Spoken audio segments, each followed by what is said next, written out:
शिवरात्रि की कथा। शिवरात्रि कथा को सुनना और सुनाना महाशिवरात्रि के दिन विशेष महत्व रखता है। यहां महाशिवरात्रि की एक प्रमुख कथा प्रस्तुत है। महाशिवरात्रि की कथा। प्राचीन काल में एक शिकारी था जिसका नाम गुरुधन था। वो अपनी आजीविका के लिए जंगल में जानवरों का शिकार करता था। एक बार शिवरात्रि के दिन वो शिकार की तलाश में जंगल में भटक रहा था। पूरा दिन बीत गया लेकिन उसे कोई शिकार नहीं मिला। शाम होते होते उसे भूख और प्यास सताने लगी, लेकिन वो हार मानने को तैयार नहीं था। शिकार की तलाश में चलते चलते वो एक तालाब के पास पहुंचा। तालाब के पास एक बेल वृक्ष था। शिकारी ने सोचा कि वो पेड़ पर चढ़कर रात बिताएगा और सुबह शिकार करके घर जाएगा। बेल वृक्ष के नीचे एक शिवलिंग था, लेकिन शिकारी को इसका पता नहीं था। रात को जब वो पेड़ पर बैठा था, तब अचानक एक हिरन वहां पानी पीने के लिए आया।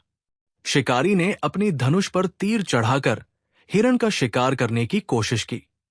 जैसे ही उसने तीर चलाने की तैयारी की, हिरन ने विनती की, मुझे मारने से पहले मुझे अपने बच्चों से मिलने दो। मैं वादा करती हूं कि वापस लौट आऊंगी। शिकारी ने दयालु होकर उसे जाने दिया। हिरन के जाते समय शिकारी ने अनजाने में शिवलिंग पर कुछ बेलपत्र गिरा दिए और ये शिवजी की पूजा के समान हो गया। रात भर शिकारी इसी प्रकार हिरणों को छोड़ता गया और हर बार शिवलिंग पर बेलपत्र और जल अर्पित करता रहा। ये सब अनजाने में हुआ, लेकिन ये शिवरात्रि की रात थी और शिकारी ने पूरे रात उपवास और जागरण कर लिया। सुबह होते ही भगवान शिव उस शिकारी के सामने प्रकट हुए और कहा, तुमने अनजाने में मेरी पूजा की है, इसलिए मैं तुम्हें आशीर्वाद देता हूं। शिकारी का हृदय पवित्र हो गया और उसने हिंसा का मार्ग छोड़कर भक्ति और सत्य का मार्ग अपना लिया। महत्व।